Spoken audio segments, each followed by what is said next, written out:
ചേട്ടാ, തലച്ചോറെ ബാധിക്കുന്ന അമീബ ജ്വരത്തിന് കാരണം കോൺഗ്രസ്സുകാരാണെന്നാണ് വീണ ജോർജ് പറയുന്നത്. ആരോഗ്യമന്ത്രി വീണ ജോർജ് പറയുന്നത്. ശരിക്കും വീണ ജോർജ് വട്ടാണോ ഇങ്ങനെ പറയാൻ വേണ്ടി?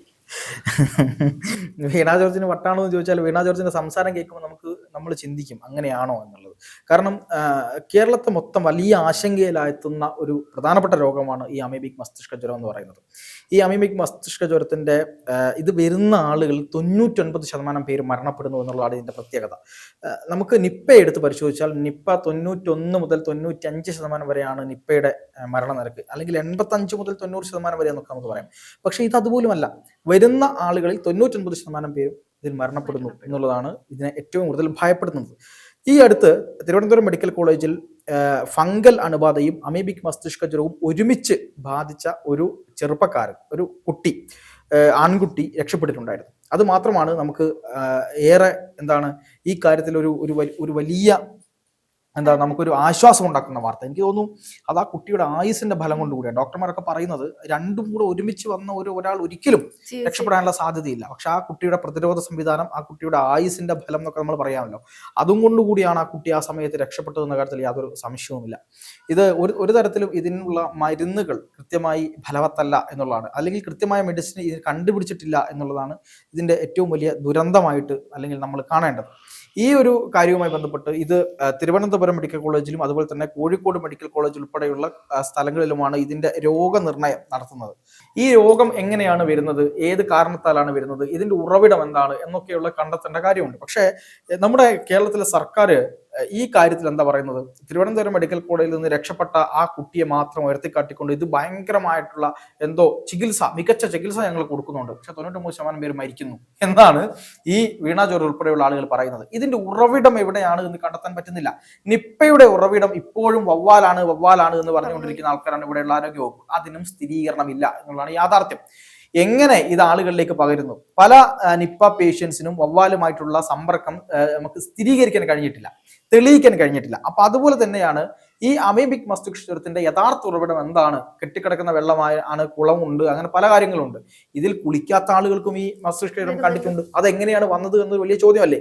ഇത്തരം ചോദ്യങ്ങളിൽ കുടുങ്ങി നിൽക്കുമ്പോഴാണ് വീണ ജോർജ് ഒരു വലിയ കാര്യം പറയുന്നത്. അതായത് ഉമ്മൻചാണ്ടി സർക്കാരിന്റെ അവസാന കാലഘട്ടത്തിൽ UDF സർക്കാർ ഇറങ്ങുന്ന സമയത്ത് അവർ ഇത്തരത്തിലൊരു അമീബിക് മസ്തിഷ്ക ജ്വരത്തിന്റെ ലക്ഷണങ്ങളോടുകൂടി അമീബയെ കണ്ടെത്തിയിരുന്നു. പക്ഷെ അവരത് ഗൗരവത്തിൽ എടുക്കാത്തത് കൊണ്ടാണ് ഇന്ന് ഇത്രയും പ്രശ്നം ഉണ്ടായത് എന്നാണ് പറയുന്നത്. വിവരമുള്ള ആരെങ്കിലും വീണ ജോർജിന്റെ ഈ പ്രസ്താവനയെ അനുകൂലിക്കുമോ എന്ന് എനിക്കറിയില്ല. വീണ ജോർജിന് എന്താണ് പറ്റിയത് എന്ന് പോലും നമുക്ക് മനസ്സിലാവുന്നില്ല. കാരണം UDF സർക്കാരിന്റെ അവസാന കാലഘട്ടത്തിൽ ഇത് കണ്ടെത്തി അന്നത്തെ ആരോഗ്യമന്ത്രി ഉൾപ്പെടെയുള്ള ആളുകൾ ഇങ്ങനത്തെ ഒരു സംഭവം ഉണ്ടെന്ന് റിപ്പോർട്ട് ചെയ്തു. പിന്നീട് അത് കൊണ്ടുപോകേണ്ടത് ആരാണ്? ഈ വരുന്ന LDF സർക്കാരല്ലേ? അന്നത്തെ LDF സർക്കാരിൽ ആരോഗ്യമന്ത്രിയായിരുന്ന വ്യക്തി ആരാണ്? ശൈലജ ടീച്ചറല്ലേ? അപ്പൊ ശൈലജ ടീച്ചറുടെയും മുഖ്യമന്ത്രി പിണറായി വിജയന്റെയും ഒന്നാം LDF സർക്കാരിന്റെയും സമ്പൂർണമായ പരാജയമാണ് ഈ ഒരു രോഗത്തെ നിർണ്ണയിക്കുന്നതിലും ഈ രോഗവുമായി ബന്ധപ്പെട്ട് പ്രതിരോധ പ്രവർത്തനങ്ങൾ ഊർജിതമാക്കുന്നതിലും വന്ന പിഴവ് എന്ന് നമുക്ക് ഒരു സംശയവുമില്ലാതെ പറയാമല്ലോ. അവിടെയാണ് ഒന്നാം പിണറായി സർക്കാരിനെ അങ്ങ് മാറ്റിവെച്ചുകൊണ്ട് നേരെ ഈ പറയുന്ന വീണ മിനിസ്റ്റർ എന്ത് ചെയ്തിട്ടുള്ളത്? നേരെ ഉമ്മൻചാണ്ടി സർക്കാരിലേക്ക്, UDF സർക്കാരിലേക്ക് ചാടിയത്. അവിടെയാണ് ഈ പറയുന്ന ചോദ്യം പലപ്പോഴും ആവർത്തിക്കേണ്ടി വരുന്നത്. ഇനി നമുക്ക് നോക്കാം, ഈ അമീബിക് മസ്തിഷ്ക ജ്വരം വരുന്നതിന്റെ പ്രധാനപ്പെട്ട കാര്യം എന്താണ്? നെഗ്ലേരിയ ഫ്ലോയിരി എന്ന് പറയുന്ന ഒരു പ്രധാനപ്പെട്ട അമീബയുണ്ട്. ആ അമീബയാണ് ഈ രോഗം പടർത്തുന്നത്. ഇത് കെട്ടിക്കിടക്കുന്ന വെള്ളത്തില്, അതുപോലെ തന്നെ മലിനജലം, കുളങ്ങള്, തോടുകള്, കിണറ്, ഇത്തരം കാര്യങ്ങളിലൊക്കെ ഇത്തരം അമീബയുടെ സാന്നിധ്യമുണ്ട് എന്നാണ് പറയുന്നത്. ഇത്തരം അമീബയുടെ സാന്നിധ്യം നമ്മൾ ഒരുപാട് കാലമായി നമ്മൾ കുളത്തിൽ മുങ്ങി കുളിക്കാറുണ്ട്, കിണറ്റിലെ വെള്ളത്തിൽ കോരി കുളിക്കാറുണ്ട്, ഇതൊക്കെയുണ്ട്. ഇത്രയും കാലം ഒന്നും ഇല്ലാത്ത ഒരു അമീബിക് സാന്നിധ്യം എന്തുകൊണ്ട് ഇപ്പോൾ വന്നു? ഏതെങ്കിലും തരത്തിൽ പ്രകൃതിയുടെ ഏതെങ്കിലും ആവാസ വ്യവസ്ഥയിൽ ഉണ്ടായിട്ടുള്ള എന്തെങ്കിലും മാറ്റം കൊണ്ടാണോ? അല്ലെങ്കിൽ നമ്മൾ പരിസ്ഥിതി ചൂഷണത്തിന്റെ ഭാഗമായിട്ട് വരുന്ന ഏതെങ്കിലും തരത്തിലുള്ള കാലാനുസൃതമായ മാറ്റങ്ങൾ കൊണ്ടാണോ ഇത്തരത്തിലുള്ള സംഭവങ്ങൾ വരുന്നത്? ഇതൊക്കെ കുറിച്ച് കൃത്യമായ പഠനങ്ങൾ നടക്കേണ്ടിയിരിക്കുന്നു. എന്നാൽ ഒരു കുന്തവും ഇവിടെ നടക്കുന്നില്ല. അതിന് പകരം ഈ അമീബിക് മസ്തിഷ്ക ജ്വരത്തിനെ പറ്റി അമേരിക്കക്കാരും മറ്റുള്ള ആളുകളും ഒക്കെ പഠിച്ചു വെച്ച കുറേ സാധനങ്ങൾ എടുത്തിട്ട് ഇവിടെ നിന്ന് അലക്കുക എന്നുള്ള ഒരു കാര്യമാണ് ഇവിടെയുള്ള സർക്കാരും ഇവിടെയുള്ള കുറെ ഡോക്ടർമാരും ഒക്കെ ചെയ്തുകൊണ്ടിരിക്കുന്നത്. ഇതിനെന്താണ് സംവിധാനം? ഇതിനെ പഠിക്കാൻ വേണ്ടി പ്രത്യേക സംഘത്തെ നിയോഗിച്ചില്ല. കഴിഞ്ഞ വർഷവും കഴിഞ്ഞ വർഷവും അമീബിക് മസ്തിഷ്ക ജ്വരം ഇവിടെ റിപ്പോർട്ട് ചെയ്യപ്പെട്ടു. കുളങ്ങളിൽ നിന്ന് കുളിച്ച ആളുകൾക്ക് ഇത് വന്നു എന്ന് പറഞ്ഞു, അല്ലാത്ത ആളുകൾക്ക് വന്നു എന്ന് പറഞ്ഞു. വന്ന ആളുകളിൽ ഭൂരിഭാഗം പേരും 99% പേരും മരണപ്പെട്ടു. അങ്ങനെ ഒരു അസുഖത്തെ ഇനി വരാതിരിക്കാൻ വേണ്ടി ഈ സർക്കാർ എന്താ ചെയ്തത്? കുളങ്ങൾ ക്ലോറിനേറ്റ് ചെയ്യണമായിരുന്നു, വേണ്ടേ? ഈ നമ്മൾ താമസിക്കുന്ന കുളങ്ങൾ ഉൾപ്പെടെ, അമ്പലക്കുളങ്ങൾ ഉൾപ്പെടെയുള്ള പല കുളങ്ങളും അല്ലെങ്കിൽ ഈ കുളത്തിൽ കുളിക്കരുത് എന്ന കർശനമായ നിർദ്ദേശം കൊടുക്കണം. ഇപ്പോഴും ആ കർശന നിർദ്ദേശം കൊടുത്തിട്ടില്ല. പല ആളുകളും കുളത്തിൽ ചാടി കുളിക്കുന്നുണ്ട്. ഈ കഴിഞ്ഞ മഴക്കാലത്തൊക്കെ എത്ര പേരാണ് എവിടെയെല്ലാം ചാടിയാണ് കുളിച്ചത്? ഈ വെള്ളം ഒലിച്ചു വരുന്ന, വെള്ളം തങ്ങി നിൽക്കുന്ന എല്ലാ ജലാശയങ്ങളും സമ്പൂർണ്ണമായി ക്ലോറിനേറ്റ് ചെയ്യാനുള്ള നടപടി ആരോഗ്യ വകുപ്പ് സ്വീകരിച്ചില്ല. നമ്മുടെ നാടുകളിൽ കാണുന്ന ഇത്തരം ജലാശയങ്ങളിലൂടെ ഒഴുകി വരുന്ന വെള്ളം, കെട്ടിക്കിടക്കുന്ന ജലാശയങ്ങൾ, ഇതിലൂടെ ഒഴുകി വരുന്ന വെള്ളം, ഇത്തരത്തിലുള്ള കാര്യങ്ങളെല്ലാം ക്ലോറിനേറ്റ് ചെയ്ത് നടപടി എടുക്കേണ്ടതിന് പകരം അത്തരത്തിൽ ഒരു നടപടി പോലും സ്വീകരിക്കാതെയാണ് സംസ്ഥാന സർക്കാർ ഇത്രയും കാലം മുന്നോട്ട് പോയത്. നമ്മൾ കുടിക്കുന്ന വെള്ളത്തിൽ മാത്രം ക്ലോറിനേറ്റ് ചെയ്യുന്നതുകൊണ്ട് കാര്യമുണ്ടോ? കുടിവെള്ളം, അതായത് വീട്ടിലെ കിണർ വെള്ളം മാത്രം ക്ലോറിനേറ്റ് ചെയ്യാനുള്ള ഒരു സംവിധാനം എന്ത് ചെയ്തിട്ടുണ്ട്? ആരോഗ്യവകുപ്പ് എടുത്തിട്ടുണ്ട്. അതും വീടുകളിൽ കൊണ്ടുപോയി കൊടുക്കുകയാണ്. ഇങ്ങനെ ഒരു സംഭവമുണ്ട് എന്ന് പറഞ്ഞ് കൊടുക്കുകയാണ്. അവർ നേരിട്ട് ക്ലോറിനേറ്റ് ചെയ്തു എന്ന് ഉറപ്പുവരുത്തണം എന്നൊരു ഉത്തരവുണ്ടായിരുന്നു സംസ്ഥാന സർക്കാരിന്റെ. ആ ഉത്തരവ് നടപ്പാക്കുന്നുണ്ടോ എന്ന് പരിശോധിക്കാൻ പോലും ഇവിടുത്തെ ഗവൺമെന്റിനും ഇവിടുത്തെ ആരോഗ്യ വകുപ്പിനും കഴിഞ്ഞില്ല. അത്രയ്ക്ക് പരാജയമാണ് ഈ വകുപ്പ് എന്ന് പറയുന്നത്. ഈ കുടുംബശ്രീകൾ വഴി, സ്കൂളുകൾ വഴി കുട്ടികൾക്ക് കൃത്യമായി ബോധവൽക്കരണം കൊടുക്കണം. ഈ കുഞ്ഞുങ്ങളാണ് എളുപ്പത്തിൽ പോയിട്ട് ഇത്തരം കാര്യങ്ങളിൽ പെടുന്നത്. പ്രത്യേകിച്ച് 12 വയസ്സ് മുതൽ 15 വയസ്സിനിടയിലുള്ള ആൺകുട്ടികളിലാണ് ഈ രോഗം കൂടുതലായിട്ട് കണ്ടുവരുന്നത്. അപ്പൊ നമ്മൾ ആലോചിക്കണം, ആ സമയത്തെ പ്രതിരോധ ശേഷി, കുഞ്ഞുങ്ങളിൽ ഉണ്ടാകുന്ന ശാരീരികമായ മാറ്റങ്ങൾ എന്തൊക്കെയോ ഇത്തരം കാര്യങ്ങൾക്ക് അനുകൂല ഘടകങ്ങൾ ഉണ്ടാക്കുന്നുണ്ട് എന്നത് നമുക്ക് തന്നെ മനസ്സിലാവുന്ന കാര്യമാണ്.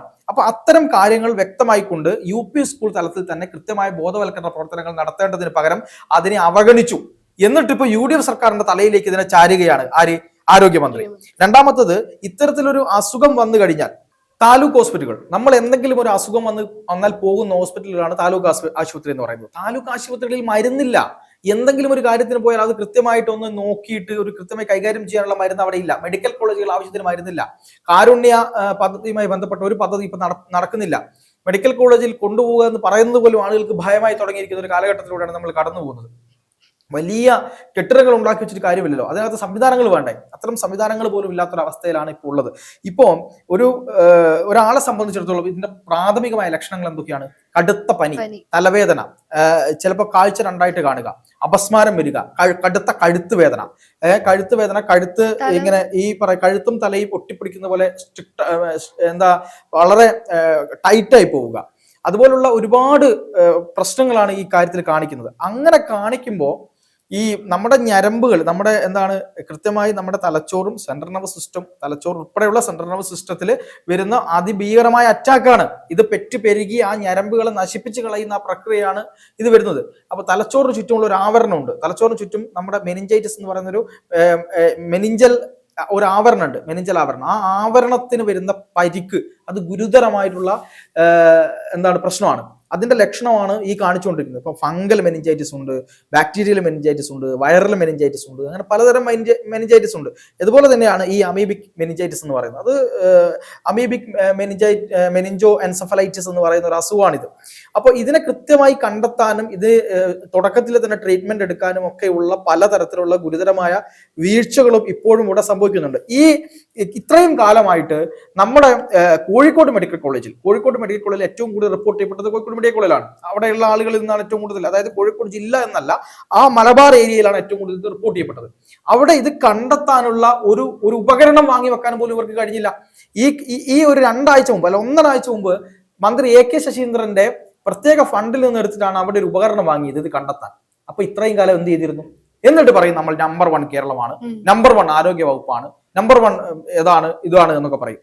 അതായത് നമ്മളിപ്പോ ഇത്തരത്തിലൊരു അസുഖം വരുന്ന സമയത്ത് നമ്മുടെ നട്ടെല്ലിന്റെ ഉള്ളിൽ നിന്ന് സെറിബ്രോ സ്പൈനൽ ഫ്ലൂയിഡ് എന്ന് പറയുന്ന ഒരു ഫ്ലൂയിഡ് ഉണ്ട് നമ്മുടെ നട്ടെല്ലിന്റെ ഉള്ളിൽ. അത് കുത്തിയെടുത്തിട്ട് അത് ഈ പറയുന്ന സർജറിക്ക് തുല്യമായിട്ട് ഓപ്പറേഷൻ തിയേറ്ററിൽ വെച്ച് വളരെ കൃത്യമായി ചെയ്യേണ്ട ഒരു പ്രൊസീജിയറാണ്.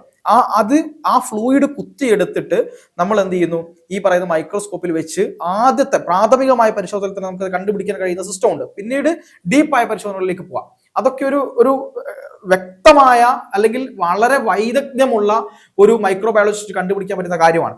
അപ്പൊ അത്തരത്തിലുള്ള സംവിധാനങ്ങളൊന്നും ഇല്ലാത്ത തരത്തിലേക്ക് കോഴിക്കോട് മെഡിക്കൽ കോളേജ് പോവുകയും ഇത് മറ്റ് സ്ഥലങ്ങളിലേക്ക് അയച്ചു കൊടുത്ത് അവിടെ നിന്ന് റിപ്പോർട്ട് വന്ന് അതിനുശേഷം ഇത്തരം ട്രീറ്റ്മെന്റുകൾ തുടങ്ങി രോഗി മരിക്കുന്ന അവസ്ഥയിലേക്ക് കാര്യങ്ങൾ പോവുകയാണ്.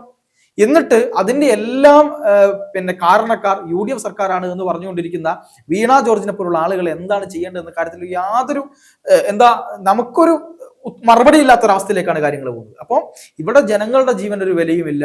നിപ്പ വന്ന സമയത്തായാലും മറ്റേത് കാര്യങ്ങൾ വന്ന സമയത്തായാലും നമ്മൾ ഇപ്പോഴും ഇതിന്റെ ഒന്നും വേരുകൾ തേടി പോകുന്നില്ല. കൃത്യമായി ഇത് ക്ലോറിനേറ്റ് ചെയ്യാനോ ജനങ്ങൾക്കിടയിൽ ബോധവൽക്കരണം ഉണ്ടാക്കാനോ ശ്രമിക്കുന്നില്ല. നമ്മൾ ഇത് സംസാരിച്ചു കൊണ്ടിരിക്കുന്ന ഇന്നും എത്രയോ ആളുകൾ എത്രയധികം കനാലുകളിൽ, എത്രയധികം മലിനവെള്ളങ്ങളിൽ, എത്രയധികം പുഴകളിലൊക്കെ ചാടി കുളിക്കുന്നുണ്ടാവും. മനസ്സിലായില്ലേ? ഒഴുക്കുള്ളതും ഒഴുക്കില്ലാത്തതുമായ ജലങ്ങളിൽ നിന്ന് ഇത് വരുന്നതാണ് പറയുന്നത്. അപ്പൊ നമ്മൾ ഇതൊക്കെ വളരെ കൃത്യമായി ശ്രദ്ധിക്കേണ്ടതുണ്ട്. ടൂറിസ്റ്റ് കേന്ദ്രങ്ങളിൽ പ്രത്യേക ബോർഡ് വെക്കേണ്ടതുണ്ട്. ഇതൊന്നും ഇല്ലാത്ത രീതിയിലേക്ക് കാര്യങ്ങൾ കൊണ്ടുപോകുമ്പോൾ ജനങ്ങൾക്ക് അത് വലിയ ബുദ്ധിമുട്ടുണ്ടാക്കും എന്നുള്ള കാര്യത്തിൽ യാതൊരു സംശയവുമില്ല.